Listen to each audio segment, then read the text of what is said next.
one of the mysteries here is that I was actually sharing at the congregation I lead in Beth Israel, which is here across the river in New Jersey. It was a Friday night, and I'm led to share about a mystery, this mystery from the Bible, and ordained, not that I knew it, or ordained that there would be an attack on Israel. It would happen in the year 2023, and I'll share why. It will happen in October, would happen on a Sabbath day, a Saturday, would happen on a Hebrew holy day, would happen on the first Saturday of October 2023, would lead to war, take Israel by surprise, and the next morning it happened. Before we get into our conversation, my name's Eric Metaxas, and this channel exists to bring you a biblical perspective on today's news, culture, and hot-button issues. If you're new here or not, welcome, and be sure to hit the subscribe button and the bell icon so you are notified when new videos get posted. I could hardly be more excited than I am right now to have in the studio my friend Jonathan Cahn with a new book called Dragons Prophecy. Jonathan, welcome back. Thank you. Always great to be here. Nobody writes more books than I do, except you. But I think that's because my books, I can't write them quite as quickly because they're just loaded with information, whereas your stuff, it's pretty fluffy stuff. Oh, yeah. There's really nothing in it. Folks, if you've read these books, it's just, it's just opinions, except I'm kidding. Feel good. Here's the problem. Your books are so full of information that I don't even know where to start. This book talks about unseen forces determining the events of our times, and you uncover mysteries like the return of the Sea Peoples, the Dark Resurrection, the Black Sabbath, the Prince of Persia. It's tantalizing stuff. Where do we start? Why do you think, where did you get the idea? This is my first question. Where did you get the idea to write this book? What was the initial thing that said, I'm onto something again? Yeah, well, this was different because I was actually planning to write another book, which was the sequel to The Return of the Gods. And I know I'm going to write that, but I was interrupted. And one thing I was interrupted by is what happened in Israel. And then the Lord really interrupted. I'm praying, Lord, do you want me to write a different book? And I'm actually in my car driving my kids to school, and I see, in my mind's eye, I see the image of a red dragon. And I said, okay, this is it from Revelation. And that's what held it together. One of the things that happened was one of the mysteries here is that I was actually sharing at the congregation I lead in Beth Israel, which is here across the river in New Jersey. It was a Friday night, and I'm led to share about a mystery, this mystery from the Bible, and ordained, not that I knew it, or ordained that there would be an attack on Israel. It would happen in the year 2023, and I'll share why.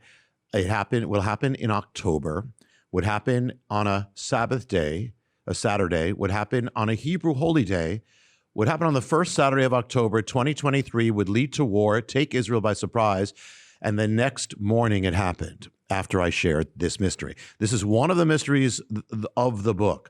There are many, but that God is in charge, and it may even enable us to know a number of events to come and when. After I finished the manuscript, other events started happening according to it. So this is kind of what, I didn't plan on this book. I was kind of shaken to do this, and then the Lord just took it. This is heavy stuff, and I think we have to be clear to frame things for people. Yeah. God speaks prophetically through people. He does this for us, to bless us, to help us to see what is happening. And he seems to have chosen you for that because he continually gives you the ability to see stuff that others haven't seen. And then you see it, you write about it so we can all see it. So in this case, when you say that you spoke about what happened right before Hamas attacked October 7, 2023. What was it that you saw in the scripture that you see this looks like a pattern? Yeah, this is one of the things, and we may have spoken about it before. This is something I've written about I call it the Jubilee and Mysteries, and that is starting with the Jubilee. Jubilee every 50th year. And the 50th year, whatever you lost, you get back. And so the first thing about this mystery is that when God restored Israel, it happened according to the pattern of the Jubilee. I'll just give a quick nutshell of that. The first thing was 1867, the land is actually released by the Sultan that the Jewish people can actually start redeeming the land. There's much more happened. But if you count 50 years, it takes you to 1917, next Jubilee. 1917, the British come in, the Turks leave. Balfour Declaration gives the land to Israel. Everyone shall return to their land, but they didn't have Jerusalem. Count 50 years, it takes you to 1967, the Six-Day War. And in the 6-Day War, after 2,000 years, the Israeli soldiers enter the gates of Jerusalem. This is key for Messiah, Jesus coming back. So that's the next one. But they never had the recognition. They never, in the Jubilee, you get the legal right and the recognition. The world refused that for years. So, but if you count 50 years, the next Jubilee, it takes you to 2017. Did anything happen? 2017 is the year that America, under Donald Trump, issued the Jerusalem Declaration. First time since ancient times recognizing legally Jerusalem. So all these things happen. But one of the things that why I'm going to get to like October 7th, and you see, it's called the Dragon's Prophecy. This is a dragon cover. I haven't done something with this kind of cover. The dragon is the enemy, and that is spoken of in Revelation. The enemy takes the things of God and twists them. So inverts them. And so if you look, there was actually a calamity that happened to Israel in modern times, and it was called the Yom Kippur War. And that calamity because it almost destroyed Israel. In the natural, they thought it was the end. Golda Meir almost committed suicide. They thought they were finished. They were caught by surprise, ground invasion, turned it around, but it shook Israel to this day. And this was 73. This is 73. So Nixon was president. That's and right. He was very helpful to Israel. He was. Dramatically so. He was. Yeah, this is the time of Nixon, Kissinger, and that whole thing. So if the enemy's playing on what God does, but reversing it takes a calamity, go to the 50th year. It takes you to 2023. The Yom Kippur War happened in October. So this is going to happen in October. The Yom Kippur War happened on a Saturday. Happens on a Saturday, Sabbath. Yom Kippur War happened on a holy day from Leviticus. So did this one on October 7th. And the Yom Kippur War took place on the first Saturday of October of 73. Points to the first Saturday of October 2023 is October 7th. It happens exactly. When did you make this connection? You said you spoke about it before it happened. I spoke about on that Friday night before I was led, and again, I'm not saying I know these things, Eric, but God leads. You spoke on October 6th, 2023. On the night of October 6th, which was the 50th, which is the Western anniversary of the attack on Yom Kippur War. Right. And I spoke about the 50-year mystery of God and how all these things correspond 50 years and 50 years and this whole thing, which is in many ways, even links to COVID, but won't get into that. But the thing is that, and then the next morning it happened. Everybody said, you just spoke about it. And that's where I said, okay, Lord, are you wanting me to go further with this? And that's began the dragon's prophecy. We believe in Jesus and we believe in the New Testament, and it talks about Satan. What is the Jewish understanding of the devil? Because they don't have it's not as clear as it is in the New Testament. Bull markets turn everyone into a stock market genius. Bear markets reveal who truly is. If your portfolio isn't hedged, you're gambling. A single market correction could wipe out years of gains. For nearly a decade, my friends at Noble Gold Investments have helped investors diversify by adding gold to their portfolios. Gold may help you preserve your upside potential and limit your downside risk. Visit noblegoldinvestments.com and learn how easy it is to incorporate gold into your investment strategy. noblegoldinvestments.com. Yeah, well, everything is clear. It kind of comes to its full clarity in the New Testament, but which is in the Old Testament, and so Satan is in the Old Testament. The word Satan is Hebrew. I mean, Satan, the opponent, and that translates to Greek, becomes diabolos. We get the word devil. So this is the opposer. You find him in Job. You find him in Zechariah. He accuses Israel. Deals with David at one point. So you have this actually continuing. The enemy is, it is understood the way it's understood in the New Testament, except that this is an angelic being that was inverted against God, opposes all the purposes of God. And the thing is that, so Eric, let's say we were from another planet and we just came on, we didn't know anything but that. And we knew that God also brought a people, Israel, to accomplish his purposes on earth, the Bible, Messiah, the kingdom. What would happen? There would be a war between this entity and the Jewish people. And we would expect, if we knew nothing else, the Jewish people would become the most hated people, accused people, persecuted people, ravaged people, and we'd see this war through, and this war would never end because the enemy doesn't die. The first anti-Semite is an angel. And when you look in Revelation 12, that shows you have the dragon set with the enemy attacking this woman with 12 stars and who gives birth to Messiah. That's Israel. And so this is exactly what just happened. October 7th, people were shocked.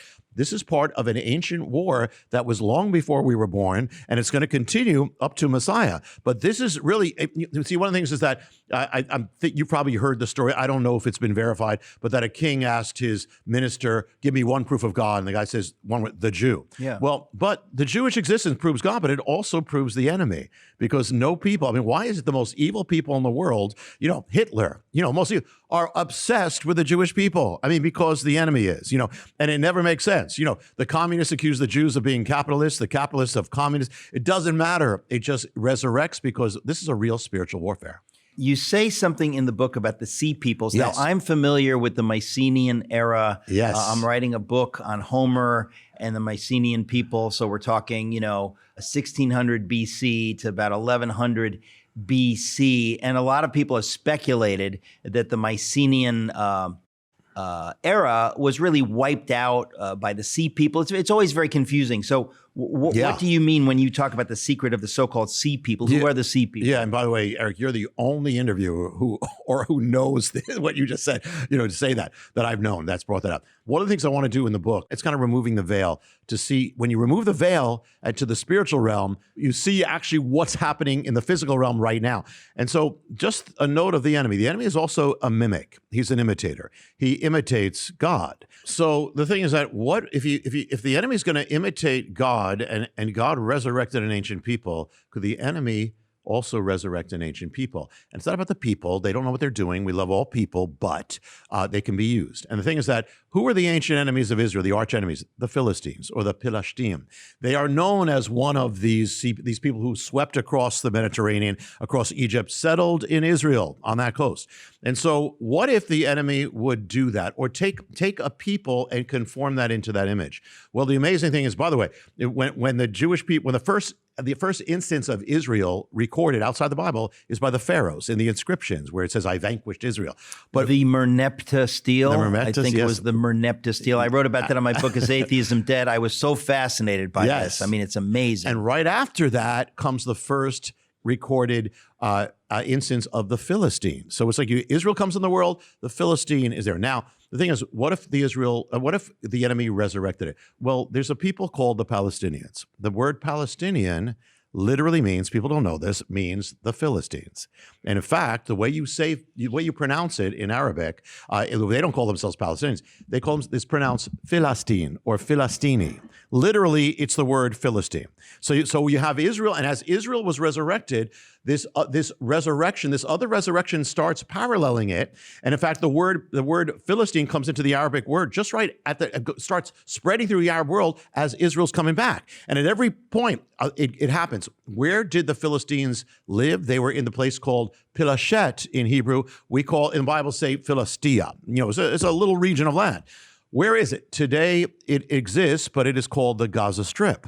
And the Gaza Strip did not exist. Gaza did. Gaza Strip did not exist. It came back. It came into the world when? In 1948, when Israel came into the world. And so the Jewish people, the Israelites, went to the land of Israel, and the people called Philistine go to the land of the Philistines. And so you have a setup. You have this whole thing. And in ancient times, the Gaza Strip, or Philistia, was the place where a lot of evil came out of that and into Israel. In fact, the Philistines used to launch raids and attack from the Gaza Strip, basically, and they would go into Israeli villages, they would brutalize them, and they would take hostages back to Gaza. So what we just witnessed is a replaying of a mystery that's totally in the Bible and that the enemy is using. Okay, now you say also that Hamas appears in the Bible. How so? Hamas is an Arabic word, and it's an acronym, and it means the Islamic resistance movement, and it means in Arabic zeal and fervor. But it's one of the strange words that's also Hebrew. And so in Hebrew, it means evil, violence, death, and destruction. And the thing is, that word Hamas actually appears in the Bible, and I'll give you some examples. I put it in the book, but just some examples. If you go in the Hebrew, it says, for instance, Lord, save me from the man of Hamas. It says, Hamas has risen up in the land as a rod of evil. It says Hamas is in the city and the land is filled with bloodshed. Hamas, you know how they dwell in the tunnels, they hide. It says Hamas dwells in the dark places of the earth. And then it says, actually, there's a word given in the prophets to Israel, it says, rid Hamas from the land. Then in the kingdom of Messiah, there's a promise given to Israel in Isaiah. It says, and then Hamas shall no longer be heard in your land. So yes, it is in the Bible. I got to ask you, because this stuff is so extraordinary. You talk about Hamas's invasion of Israel being connected somehow to the book of Revelation. What do you mean by that? Yes, and I'm not saying Revelation is predicting this book, but here's the thing. In Revelation, it says the dragon warred against the woman. Actually, the Greek word is persecuted. This is against Israel. And it says, and we all remember, he spewed a flood out of his mouth to wipe the woman away, which he's actually used against Israel in different ways. But the actual invasion of Israel, Hamas gave it a code word. They have a name. They don't call it the October 7th invasion. They call it Operation Tufan. Tufan is the Arabic word, which means the flood, as in the flood of a dragon. They don't know this, but that's exactly what it was. It's unbelievable. What do you mean by the term the colors of the apocalypse? Yeah, in the book of Revelation, and by the way, this is also, Eric, this is the only book, I didn't plan it this way, it's the only book I've written which totally goes into the realm of end time prophecy. What's happening now, but it totally relates. We've crossed a number of thresholds, prophetic thresholds. But this one is in Revelation, of course, there are the colors of death, of famine, of war, which is the four horsemen, the four horses. You have the white horse, you have the red horse, you have the black horse, and you have the pale green horse. But the amazing thing is after October 7th, it wasn't just October 7th. All over the world, you have this wave, this hatred, this rage against Israel. In Harvard, in America, as well, the whole world. And the thing is that where there was this rage against Israel, the colors of the apocalypse start appearing. And how so? They all gathered around a banner. The banner is the flag of Palestine or the Philistines, which is white as in the white horse, red as in the red horse, black as in the black horse, green as in the green horse. And the thing is, every nation that has these colors, it marks them as an enemy of Israel. Wow. Okay. You say that the prophet Ezekiel foretells a coming invasion of Israel that may be another big event. To talk about that. Yeah, well, Ezekiel 38 is very specific, and he speaks about an alliance of nations, an invasion of Israel, and he names the names. Now we can identify a number of them with at least the areas there, and there's question of it. But the thing is that we can't identify them. Interesting thing is the ones we can identify today or in this modern age, have all become enemies of Israel. Interesting. They're also working more and more together. But the thing that I saw is that it says that they'll all partake in an invasion of Israel. What I saw is that each one of them, of these ones that I identify in the book, each one of them had a part in the invasion of Israel of October 7th. Each one was a backer of Hamas. Each one smuggled in arms. We know Iran. Who else? Definitely Iran. Sudan, which is Kush, also did. Put, which is Libya, and Togarma, Turkey, every one of them are marked as they did that. And this had never happened before. I mean, and this is not, the fulfillment is yet to come, but they've never crossed this line. They were all involved in invasion of Israel. And Iran, absolutely. Iran, Ezekiel says Iran is going to attack Israel along with the rest, but Iran never attacked Israel directly. But Iran, for the first time, did. It was just in the last few months. First time. We crossed another prophetic line. Yeah. You say that behind 9/11 was the Temple Mount. You say this in the book, and I have to ask you about the so-called King Solomon's secret. I mean, this is tantalizing stuff. We don't have enough time. Go ahead.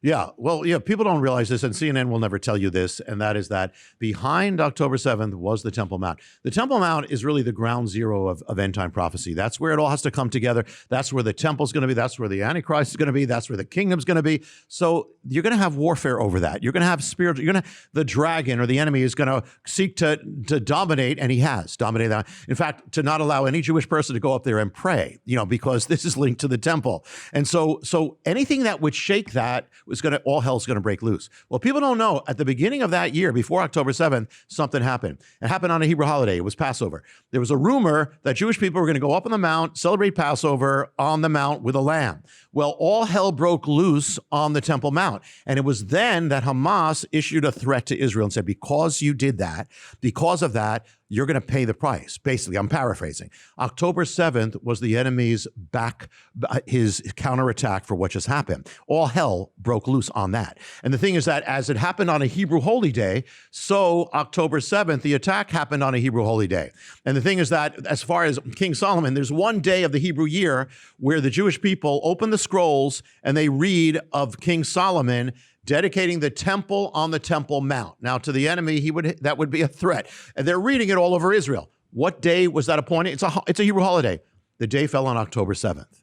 So they're opening the scrolls. They're reading about the temple on the Temple Mount. Hamas is planning the Operation Tufan, which they also called Operation Al-Aqsa Mosque. They named the attack also after the Temple Mount. And by the way, I'm going to throw this in, Eric. Behind 9/11 was also the Temple Mount, because after October 7th, Hamas issued a statement. They said it was because of the Temple Mount. You threatened the Temple Mount. This is the devil. This is the enemy speaking. After 9/11, bin Laden issues a statement and he says it happened because, almost uses the exact same words, because of how you threatened the Temple Mount, talking about Israel and thus America. And so it's all behind it. It's all, when you pull away the veil, it's all there. I think the obvious question that a lot of people have to some extent is, what's the point? In other words, you hear all this stuff. What is God trying to do by giving us the information that he's given you, that you put in this book? What is the larger point? Yeah, one is that God is in control. God is real. The God of the Bible is still real. The God of Israel is real. And what the Bible said is actually coming forward. We are actually moving forward on these things in every direction.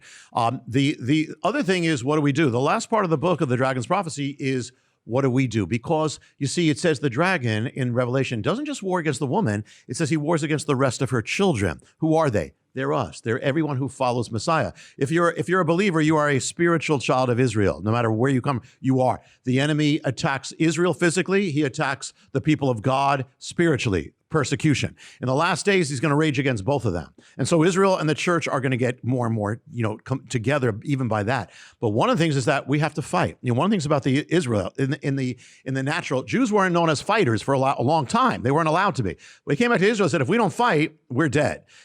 That's the correspondence. We are spiritual Israelis. We have to learn how to spiritually fight. We cannot just take what's happening in the culture, what the enemy's doing, or in our lives. We have to say, no, we will fight this. We have to be strong like the first believers were, and to touch the world. So that the last part is about that, because the dragon wars against every human being, not just the Jews, not just the church, but everyone in the image of God. He's been warring against each one of us since we were conceived. And we have to fight the fight. And some things of encouragement is, when you look in Revelation, you see a dragon, but you also see a lamb. And now most people would place their bets on a dragon if they're fighting, but the lamb wins. The lamb is Messiah. And the thing is, evil always comes like a dragon, overwhelming, fierce, intimidating. Good comes like a lamb. It's an underdog. Doesn't look like it's an underdog. I mean, you speak about, look at the Christians in Nazi Germany. Look at the Christians in Rome, and on and on.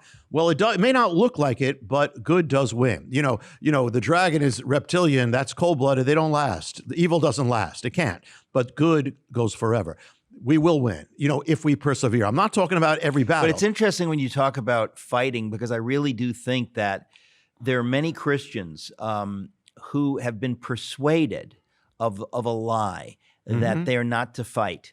That is not biblical. Final thoughts. We've got 40 seconds. Yeah, encouragement here, and that is that when you look at this, a real thing. Here you have Israel that the enemy's been trying to destroy for 4,000 years. The pharaohs, Assyria, Babylon, Rome, Hitler, the terrorists. But you know what? Babylon is gone. Rome is gone. The pharaohs are gone. They're all gone, but the nation of Israel still lives. It should be in museums here in New York, but they're alive because the God of Israel's alive and the Messiah of Israel's alive. And if you're following him, you will win in the end, but you got to fight. One of the things I say, you can't win if you don't fight. And so the last part is that we must fight the dragon. Well, the title of the book is The Dragon's Prophecy. People are going crazy for it, and I think after this interview, you understand why. Jonathan Cahn, just a privilege to talk with you. Thank you for this. Thank you, Eric. Always a blessing.